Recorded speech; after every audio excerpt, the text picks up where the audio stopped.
Bonjour à tous et bienvenue dans les éclairages d'état d'âme, une capsule du podcast dédiée à l'information, à la prévention et à la compréhension des thématiques liées à la santé physique, mentale et au bien-être. À travers ces épisodes, des professionnels de santé, spécialistes, praticiens hospitaliers et experts du bien-être viennent partager leurs connaissances, leur expérience de terrain et leurs conseils autour de sujets qui touchent directement le quotidien des femmes. Dans les éclairages d'état d'âme, nous prenons le temps d'explorer des thématiques précises avec des regards professionnels, accessibles, pédagogiques et humains. Je vous laisse maintenant découvrir l'invité du jour et le thème de cet épisode. Vous êtes sur État d'âme, le podcast au cœur de votre santé. Excellente écoute. Bonjour docteur, merci beaucoup d'être avec nous sur État d'âme. Alors nous allons rentrer dans le vif du sujet. Lorsque des patientes parlent d'alimentation émotionnelle, qu'est-ce que cela vient souvent révéler selon vous de leur état global ? Généralement, pour moi, ça évoque qu'il y a un déséquilibre. Voilà, qu'il y a soit au niveau psychologique un mal-être, donc du stress, qu'il soit aigu ou bien qu'il soit chronique, de l'anxiété, un trouble de l'humeur, une humeur un trouble plutôt dépressif. Enfin, en tout cas, il y a quelque chose au niveau psychologique qu'il faut creuser, s'assurer que tout va bien. Ça, c'est la première chose. La deuxième chose, ça me fait également penser à, j'ai pas envie de dire un trouble de l'alimentation, mais il faut questionner l'alimentation de la patiente. Comment est-ce que vous mangez? Qu'est-ce que vous mangez? Est-ce que vous mangez sainement? Est-ce que vous mangez pas sainement? Est-ce que vous avez de l'appétit, etc., etc. Parce que ces compulsions alimentaires et l'alimentation émotionnelle peut également venir de cet aspect-là, c'est-à-dire de l'aspect plutôt alimentaire. Donc, si une patiente vient avec une alimentation émotionnelle, je questionne tout. Je questionne beaucoup de choses pour éventuellement essayer de comprendre d'où vient l'origine de cette alimentation émotionnelle. C'est vrai que c'est quelque chose d'assez fréquent. Franchement, les patientes l'évoquent souvent. C'est besoin de manger pour calmer des émotions, ou bien parfois elles utilisent le terme manger, j'ai besoin de manger mes émotions, ça me fait du bien, ça me calme, ça m'apaise. Donc, c'est-à-dire qu'il y a une souffrance, il y a quelque chose, et que l'alimentation vient agir comme un soulagement, ou quelque chose qui soigne, qui fait du bien. Donc, c'est vraiment le reflet de quelque chose qui ne va pas, et donc il faut vraiment creuser. Justement, en creusant un peu plus loin, quels sont les signaux qui vous font comprendre qu'il ne s'agit pas uniquement de nutrition, mais plutôt d'un déséquilibre plus large ? Alors, généralement, l'alimentation émotionnelle, ce n'est pas uniquement lié à la nutrition, généralement, c'est vraiment le signe d'un déséquilibre plus large, donc de fatigue, de stress, etc. Parce que déjà, quand la patiente va expliquer comment survient en fait ces moments on va dire, d'alimentation émotionnelle, elles vont très souvent le raccorder à une émotion. Elles vont très souvent le raccorder à une sensation physique. Ben voilà. Elles vont me dire, voilà, j'étais stressée, ou bien c'est des moments typiques de la journée où il se passe ça et où ça me provoque ça, et donc du coup manger fait du bien. Et l'alimentation émotionnelle va survenir parfois dans des moments spécifiques de la vie où il y aura eu un changement. Il y aura eu un changement d'environnement, il y aura eu un changement psychologique, il y aura eu des changements qui vont entraîner en fait un mal-être, qu'il soit physique ou bien qu'il soit psychique, qui va avoir un impact sur les émotions et donc qui va entraîner cette alimentation émotionnelle. Très souvent, c'est le signe d'un déséquilibre, on va dire, qui est au-delà de la nutrition. Et puis, ça va de pair, c'est-à-dire que pour pouvoir aider à gérer cette alimentation émotionnelle, on va aussi travailler sur l'alimentation parce que généralement, quand il va y avoir un trouble, j'ai envie de dire, voilà, de la fatigue ou bien beaucoup de stress, etc., généralement, ça va avoir un impact sur l'alimentation, va avoir un impact sur le mode de vie. Et donc, par conséquent, l'alimentation ne va pas toujours être optimale et donc, du coup, peut favoriser, en fait, cette alimentation émotionnelle. Donc, c'est plus que les deux vont de pair ensemble. C'est-à-dire que l'un impacte l'autre et l'autre impacte le premier. Donc, il y a vraiment une relation un petit peu, j'ai envie de dire, bidirectionnelle entre les deux. Et donc, c'est vrai qu'en tant que médecin ou bien que nutrithérapeute, on va agir, enfin, on va chercher à agir sur les deux de concert. C'est-à-dire, on va vraiment essayer d'observer, donc s'il y a un problème psychologique, de référer pour qu'il soit pris en charge pour pouvoir aussi travailler sur le mode de vie, l'alimentation, etc. Donc les signaux, généralement, ça va vraiment être ce que rapporte la patiente. On va se fier à l'anamnèse et on va vraiment comprendre qu'il y a vraiment un déséquilibre plus large qui mène en fait à cette alimentation émotionnelle. Et bon, parfois, c'est rare en fait où c'est pas le cas. Parce que généralement, c'est pas seulement un problème de nutrition, c'est vraiment un problème émotionnel, psychique, etc. qu'il faut traiter. Lorsque vos patientes parlent de leur rapport à l'alimentation, quelles sont les émotions qui reviennent le plus souvent chez elles? Les émotions qui reviennent le plus quand les femmes parlent de leur alimentation, euh, déjà, la première chose qui revient très très régulièrement, c'est la culpabilité. La culpabilité de ne pas réussir à bien manger, d'avoir pris du poids, de ne pas réussir à perdre du poids, ou bien au contraire, de ne pas réussir à en prendre.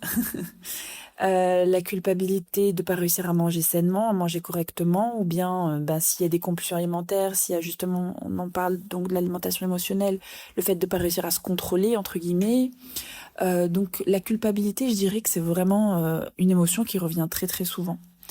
Ensuite, une autre chose qui revient souvent, c'est l'anxiété, la peur de pas réussir à changer son alimentation, de pas réussir à perdre du poids, de pas y arriver. Ça aussi, ça revient souvent. Ce sont des femmes aussi, par rapport à leur alimentation, qui se mettent la pression. Parfois se mettent en tête des objectifs très difficiles à atteindre et elles se mettent beaucoup de pression pour y arriver, quitte à faire des régimes ou bien manger d'une certaine manière qui n'est pas nécessairement bénéfique pour leur santé, pour leur corps. Voilà, il y a ce besoin de changement, cette envie d'arriver à changer son alimentation. Il y a également le contrôle. Elle contrôle ce qu'elle mange, elle contrôle quand est-ce qu'elle mange, et du coup, parfois, ça peut amener justement à des pertes de contrôle qui sont difficiles à gérer pour elle. Donc voilà, je dirais qu'au niveau des émotions, c'est un petit peu ça que je retrouve. Mais vraiment, l'émotion prépondérante pour moi, c'est la culpabilité. Parce que il y a aussi le fait que quand on parle d'alimentation, on parle aussi de poids. Généralement, ça va ensemble. Et ce sont des femmes qui parfois voilà, reçoivent des remarques de l'extérieur, de leurs proches, de leur famille. Ça leur fait perdre confiance en elles. Et puis elles se sentent coupables en fait d'en être arrivées là, entre guillemets. Elles se pensent que c'est leur faute. Donc voilà, c'est vraiment ça qui revient souvent par rapport au rapport qu'ont les femmes avec leur alimentation.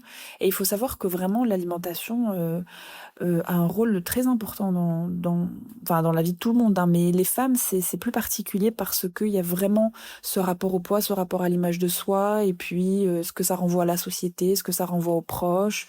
Et puis on fait très facilement des commentaires aux femmes: ah bah t'as pris du poids, ah bah t'as maigri, etc. Et ça les impacte beaucoup, c'est normal. Est-ce que vous observez une évolution du lien à l'alimentation lorsque les femmes traversent certaines périodes de vie, comme le postpartum par exemple? Pendant le postpartum, il y a effectivement une évolution du lien à l'alimentation. Alors, pas pour toutes les femmes, bien sûr, mais c'est vrai que c'est des périodes où on parle plus souvent d'alimentation que d'autres, notamment pour la perte de poids, pour également l'allaitement. Il y a des femmes qui font attention à ce qu'elles mangent pour avoir un allaitement, pour que l'allaitement se passe bien, pour que le lait soit de bonne qualité. Il y en a d'autres, à l'inverse, qui font des régimes hyper drastiques, qui vont retirer certaines catégories d'aliments parce qu'elles ont entendu des choses sur si on mange telle chose, le lait va pas être bon, le bébé va pas aller bien. Donc parfois, en fait, on se retrouve avec des femmes qui, par exemple, ne mangent plus de légumes ou ne mangent plus de légumineuses parce qu'elles ont peur de donner des coliques à leur enfant. Et donc, du coup, c'est des femmes qui sont constipées, qui souffrent de constipation, qui ont vraiment une alimentation qui est pas du tout équilibrée et donc qui vont pas bien physiquement. Il y a des femmes également pour qui l'alimentation n'est pas du tout un problème. Elles continuent leur vie, elles mangent comme elles veulent. Et puis, au bout de certain nombre de mois, elles viennent et puis elles me disent: ok, là, il faut vraiment que je perde du poids, il faut vraiment que je retrouve une alimentation équilibrée. J'ai pris trop de poids, je j'arrive pas à le perdre, il faut que je fasse quelque chose. Donc voilà. Donc c'est vrai que dans le postpartum, j'ai observé différents types de comportements autour de l'alimentation.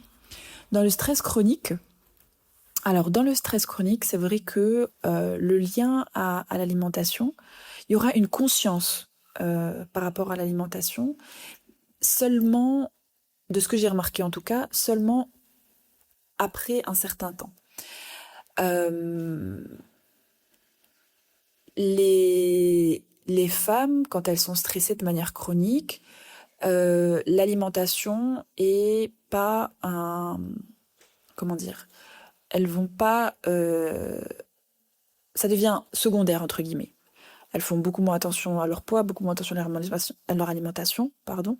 Elles ont vraiment un côté... elles ont d'autres choses, en fait, elles ont d'autres priorités. On peut observer effectivement dans des périodes de stress chronique des périodes d'alimentation émotionnelle. Et en fait, généralement, c'est après ces périodes de stress chronique, quand on est arrivé à un stade où on n'en peut plus, on est fatigué, ou bien on est en burn-out ou autre, ça va pas, qu'on consulte, et que en fait, l'alimentation est abordée et on se rend compte que l'alimentation, ça va pas. Et que l'alimentation peut être un pilier pour aller mieux. Mais c'est vrai que pendant les périodes de stress chronique, il n'y a pas vraiment de... Le lien à l'alimentation, il est vraiment secondaire. C'est pas du tout... on n'est pas du tout sur quelque chose de primordial. C'est vraiment après. C'est vraiment après, quand on est sur les conséquences du stress chronique, que là, éventuellement, il y a une prise de conscience autour de l'alimentation. Et puis, il y a également aussi parfois des femmes qui, quand elles consultent, donc elles sont vraiment après ces périodes de stress chronique, donc elles sont pas bien. Elles ont subi les conséquences du stress chronique et elles viennent aussi...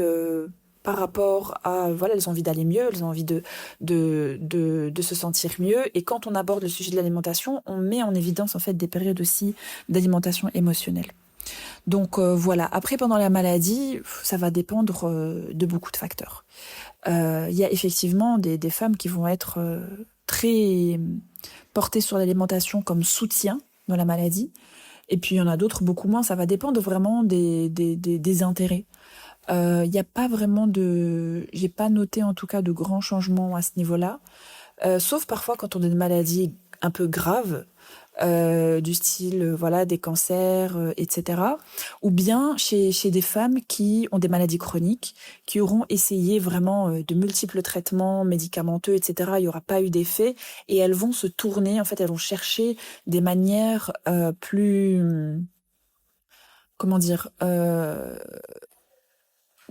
pas naturelles, mais elles vont se tourner vers le mode de vie, vont se tourner vers l'alimentation, la supplémentation, et elles vont vouloir changer leur alimentation, elles vont vouloir chercher des solutions, on va dire, plus naturelles, entre guillemets, et donc parfois switcher totalement leur alimentation, tester des régimes, etc., le sans gluten, le sans...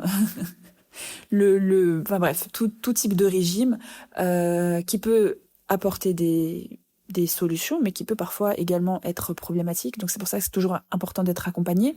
Mais effectivement, on peut observer dans la maladie, une fois qu'on a dépassé, qu'on n'a pas de résultat avec la médecine conventionnelle, des solutions, on va se tourner vers le changement d'alimentation, le changement du mode de vie. Dans ces moments-là, quelles émotions semblent être les plus présentes chez vos patientes? Un petit peu du désespoir. En fait, elles se sentent seules face à des choses qui les impactent. Elles peuvent également ressentir une perte de confiance en elles-mêmes. Il y a un changement de l'image de soi, il y a des commentaires de la part de personnes extérieures sur leur poids, sur leur apparence, sur leur alimentation, qui impactent justement comment elles se sentent avec elles-mêmes. Il y a un besoin d'aller mieux, tout simplement. Ça revient un petit peu au désespoir. Donc des fois, ce sont souvent dans ces moments-là, en tout cas pendant les consultations, souvent les femmes consultent quand elles sont arrivées en fait à un point où elles en peuvent plus, où elles sont fatiguées, où ça devient difficile. Donc il y a vraiment ce côté j'en ai marre, quoi. J'en ai marre, je veux aller mieux, je m'en sors pas, je veux une solution, j'ai besoin d'aide. Voilà, c'est un petit peu ça aussi que je ressens. Il y a des femmes aussi qui, ce sont des périodes où elles ont un déclic, une envie d'aller mieux, une envie de se sentir bien. Donc même si elles sont mal, il y a cette motivation, cette envie d'aller bien. Voilà, je parlais aussi du côté de la maladie, les femmes qui se tournent vers l'alimentation quand elles n'ont pas de solution avec les traitements médicamenteux, on va dire que les traitements conventionnels. Donc, il peut aussi y avoir une perte de confiance envers le corps médical. Euh, voilà, donc c'est un petit peu ce que j'ai remarqué, en tout cas ce que les femmes ont pu transcrire, ont pu exprimer. Et alors, j'aimerais juste revenir par rapport au côté de l'alimentation émotionnelle.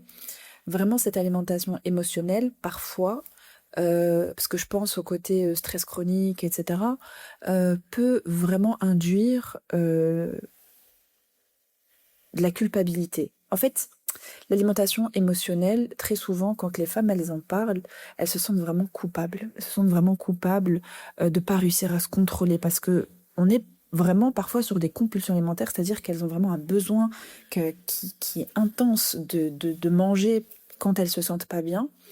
Et dans les moments où elles consultent, bah, après voilà, stress chronique ou bien maladie ou autre, et elles ont cette problématique d'alimentation émotionnelle, il y a vraiment ce sentiment de culpabilité, aussi d'incompréhension. Pourquoi j'y arrive pas, quoi.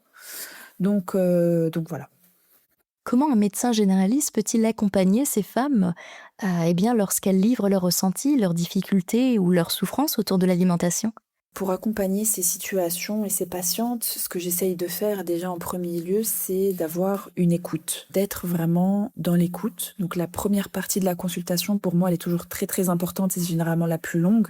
C'est le moment de l'anamnèse, c'est le moment où je pose des questions et où je laisse la patiente s'exprimer. Et je l'écoute. Je l'écoute concernant ses attentes, sa problématique, pourquoi elle est là, qu'est-ce qui pose problème, comment elle se sent, quels sont ses objectifs, etc. Donc la première chose, c'est vraiment j'écoute sans jugement, en posant des questions ouvertes. Ensuite, ce qui est important également pour moi, c'est de rassurer. Et de le dire oralement, de rassurer la patiente, parce que souvent ce sont des patientes qui arrivent avec des idées en tête, qui sont enfermées parfois dans des schémas ou dans des choses qui les rend d'office beaucoup moins objectives. Elles n'arrivent pas à prendre de recul sur leur situation.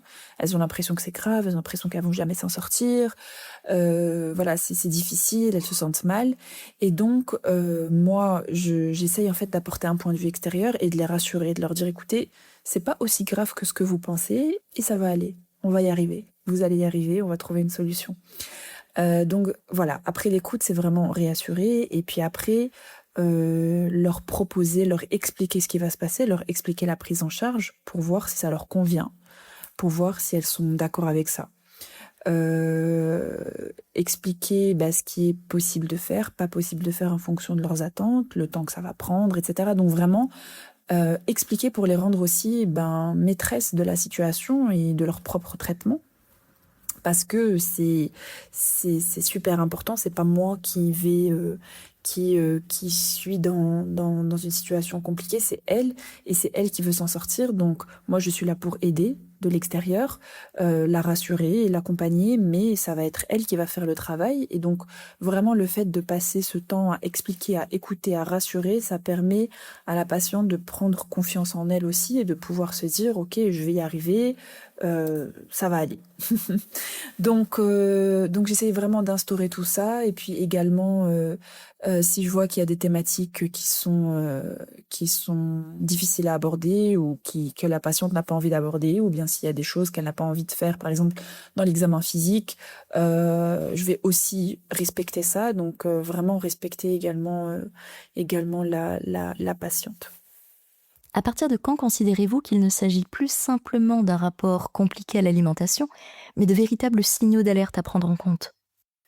Alors, à partir du moment où l'alimentation va avoir un impact sur la santé physique ou bien la santé mentale, on est sur un signal d'alerte, selon moi. Parce que ça veut dire qu'on est arrivé à un stade où ça devient, entre guillemets, problématique. Parce que ça impacte le bien-être psychique et ça impacte le bien-être et ou ça impacte le bien-être mental de la patiente. Généralement, les patientes qui vont consulter, Alors, il y en a effectivement qui vont consulter pour une problématique alimentaire, donc elles vont arriver directement avec leur problématique alimentaire.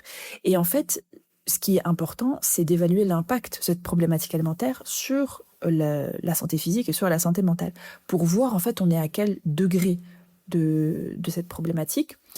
Évidemment, toujours faire attention de bien exclure ou en tout cas dépister les troubles du comportement alimentaire. Donc parce qu'on parle d'alimentation émotionnelle, mais il faut faire attention également, il faut bien questionner, il faut bien voir et s'assurer qu'il n'y a pas de troubles du comportement alimentaire derrière. Et puis, la deuxième chose, donc les patientes consultent pour un problème alimentaire parfois, et puis les patientes vont également consulter pour une problématique physique ou une problématique psychique. Et en fait, c'est en creusant, en cherchant l'origine derrière ces problématiques, en questionnant qu'on va se rendre compte qu'il y a une problématique au niveau aussi de l'alimentation.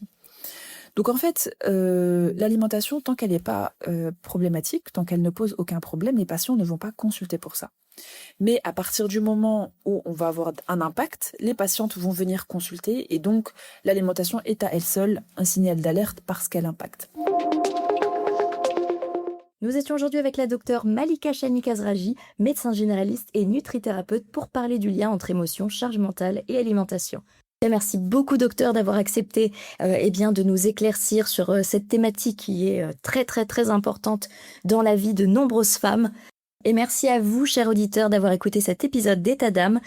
Vous pouvez la retrouver sur Instagram sous le nom de medinutri.mck.